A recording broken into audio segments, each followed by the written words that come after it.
ఇది యాక్చువల్‌గా all India professional Congress తరపున ఇది ఈరోజు మీటింగ్ ఆర్గనైజ్ చేయడం జరిగింది ప్రెస్ క్లబ్‌లో. మెయిన్ ఇష్యూ ఇప్పుడైతే టెక్నాలజీ హ్యాస్ చేంజ్డ్ కంప్లీట్‌గా మొత్తం అంతా వరల్డ్‌ని అతలాకుతలం చేస్తుంది. ఏఐ టెక్నాలజీ వల్ల మనుషుల్ని ఏకంగా రోబోట్స్ లెక్క చేసేసి పక్కన కూర్చోబెట్టేస్తున్నారు తప్ప వర్క్ అనేది మనుషులు లేకుండా చేయాలనేది ఆలోచనతో ముందుకెళ్తుంది దేశమంతా. ఇప్పుడు నేనేమంటున్నా అంటే దీని ద్వారా చాలామందికి ఇంపాక్ట్ అవుతుంది.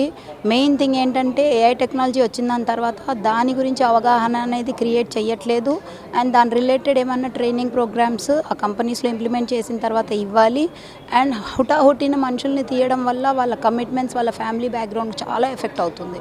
సో వాళ్ళకి మంత్లీ కమిట్మెంట్స్ ఉన్నప్పుడు సడన్గా వాళ్ళకి 1 or 2 డేస్లో లేదంటే 1 month or 2 months of salary ఇచ్చేసి పంపించడం అని అంటే ఇప్పుడు మొత్తం అంతా ఏం చేస్తున్నారు అని అంటే ఇంకా ఏంది బ్యాక్ టు మళ్ళీ ఫార్మింగ్కి వెళ్ళాలా ఏంటి, ఉద్యోగాలు ఇన్ని రోజులు చేసుకున్నాము ఇప్పుడు మనం మళ్ళీ ఎక్కడికి వెళ్ళాలనే ఆలోచనతో అది మొత్తం అంతా మైండ్ అంతా అప్సెట్లోకి జనాల్ని తీసుకెళ్తుంది ఏఐ టెక్నాలజీ. నేను అనేది ఏంటంటే ఏఐ టెక్నాలజీ ఉన్నప్పటికీ కూడా మనుషుల యొక్క అవసరం ఏఐ టెక్నాలజీ నడిపించడానికి కూడా అవసరం. కాబట్టి మనుషుల్ని దాని గురించి అవగాహన ఇచ్చి దాన్ని ముందుకు తీసుకువెళ్ళి హుటాహుటిన మనుషుల్ని అక్కడి నుంచి తీసేయకుండా, కార్పొరేట్ ఆర్గనైజేషన్స్లోంచి తీసేయకుండా వాళ్ళ యొక్క బ్యాక్గ్రౌండ్ని కూడా చూసి అండ్ టెక్నాలజీ ఇంప్లిమెంట్ చేసినప్పుడు అది చాలా కాస్ట్లీ కూడా ఉంది. సో ఆ కాస్ట్లీయెస్ట్ టెక్నాలజీని ఇంప్లిమెంట్ చేసి మనుషుల్ని పక్కన పెట్టే బదులు మనుషులకి శాలరీస్ ఇచ్చే దాంట్లోనే కంటిన్యూ చేసేసి టెక్నాలజీని పక్కన పెడితే బెటర్. ఎందుకంటే ఇప్పటి కాలంలో ఏమవుతుంది అంటే టెక్నాలజీ పెరుగుతున్న కొద్దీ మనుషులలో అవగాహన అనేది కొంచెం తగ్గిపోతుంది. బికాస్ దాని గురించి మనకు తెలియనప్పుడు దాన్ని మనం ఎట్లాగ ముందుకు తీసుకెళ్లాలనేది తెలియట్లేదు.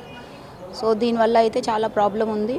As a congress professional team we are fighting on that AI technology has to be remote, otherwise people has to be kept in the companies to run the AI technology.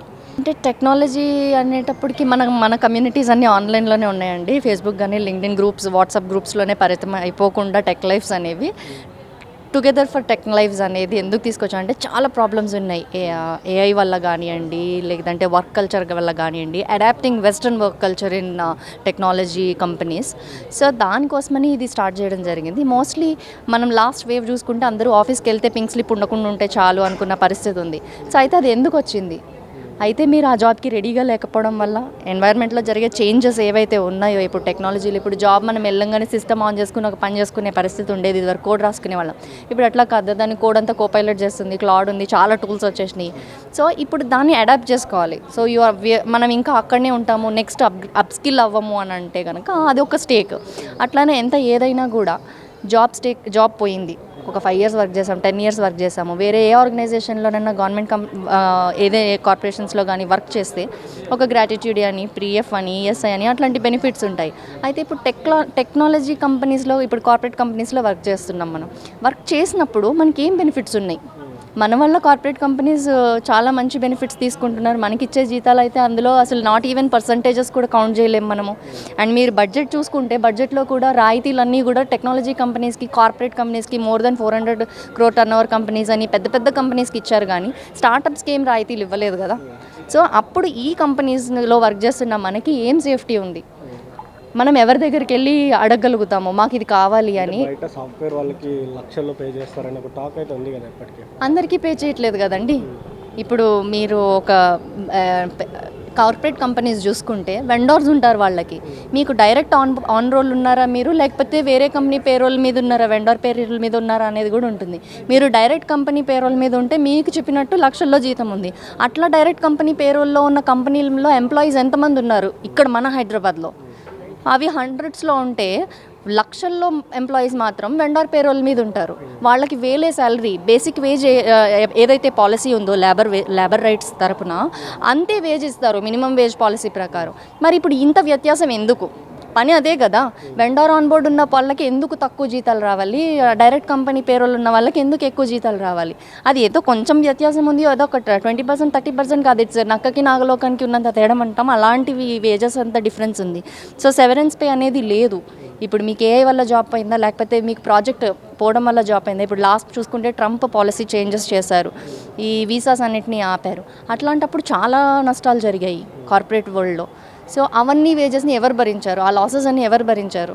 ఆబ్వియస్గా టెక్నాలజీలో వర్క్ చేస్తున్న ఎంప్లాయీసే కదా భరించిందంతా.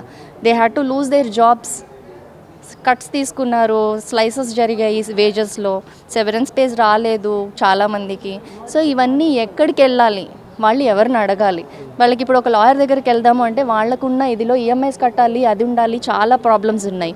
సో ఇవన్నింటికి కలిపి ఒక form ఉండాలి అనే ఒక ఐడియాతో టుగెదర్ ఫర్ టెక్ లైవ్స్ అనే క్యాంపెయిన్ని స్టార్ట్ చేయడం జరిగింది ఏఐపిసిలో. సో దీనికి ఎట్లా అంటే మీరు జాయిన్ AIPC.org అనే ఆర్గనైజేషన్ ఉంది, ఆ వెబ్సైట్కి మీరు లాగిన్ అయితే అక్కడ మీరు అంతా చూసి you can register it at no cost. అంటే మీరు ఎలాంటి డిమాండ్స్ తోటి నెక్స్ట్ అంటే మీకు ఏం కావాలనుకుంటున్నారు? అంటే టెక్లో ఉన్నటువంటి వారికి ఎలాంటి ఫెసిలిటీస్ ఉంటే యూ విల్ బి హ్యాపీ? అంటే it's not about we happy are you happy. అంటే ఇది ఏంటంటే దీనికంటూ కూడా ఒక పాలసీ రావాలి. ఆ పాలసీ ఏముండాలని మీరు కోరుకుంటున్నారు? అంటే ఇప్పుడు అకస్మాత్తుగా జాబ్ పోయింది, జాబ్ సెక్యూరిటీ అనేది లేదు టెక్నాలజీలో వర్క్ చేస్తున్న వాళ్ళకి, కార్పొరేట్ కంపెనీస్లో వర్క్ చేస్తున్న వాళ్ళకి, ప్రైవేట్ జాబ్స్ వాళ్ళకి సెక్యూరిటీ అనేది లేదు. ఇప్పుడు సడన్గా మానేస్తే ఎలాగా? అట్లీస్ట్ ఒక 3 months notice period, 6 months notice period ఉంటుంది కదా. ఇప్పుడు మనం రిజైన్ చేస్తే ఒక 1 month నోటీస్, 2 months నోటీస్ ఎంతో అడుగుతారు కదా వాళ్ళు మ్యాండేటరీగా. ఇవాళ నేను మానేస్తాను, నేను ఆఫీస్కి రాను అని ఫోన్ చేసి చెప్తే ఒప్పుకోలేని కార్పొరేట్ కంపెనీలు ఎలాగ మీకు పింక్ స్లిప్ పెడతారు?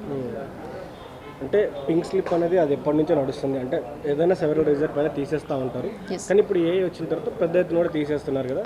సో ఏఐ రావడం వల్ల నార్మల్ టెక్కీస్ అందరికి ఇబ్బంది అవుతుందా, లేకపోతే మెయిన్ లేబర్స్కి ఇబ్బంది అవుతుందా, మెయిన్ టెక్కీస్కి ఇబ్బంది అవుతుందా? అంటే ఇది ఏఐ అనేది ఒక డొమైన్లో రాలేదండి. ఇది దీంట్లో చాలా చాలా రకరకాల ఏఐ ఉన్నాయి.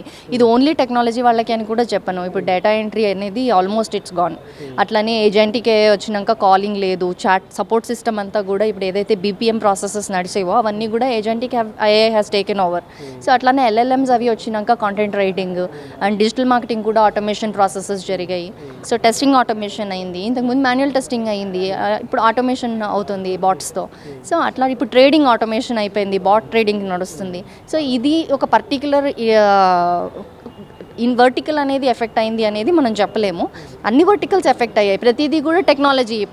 మీరు ఇప్పుడు చూస్తే ఒక పేషెంట్ డాక్టర్ దగ్గరికి వెళ్ళాలని అనుకుంటే ముందు ఏఐని అడిగి, ChatGPTలోనే ఏదైనా అడిగి నాకు ఇట్లా కండిషన్ ఉంది, నేను ఏం చేయొచ్చు అని అడిగి వెళ్ళే పరిస్థితి ఉంది.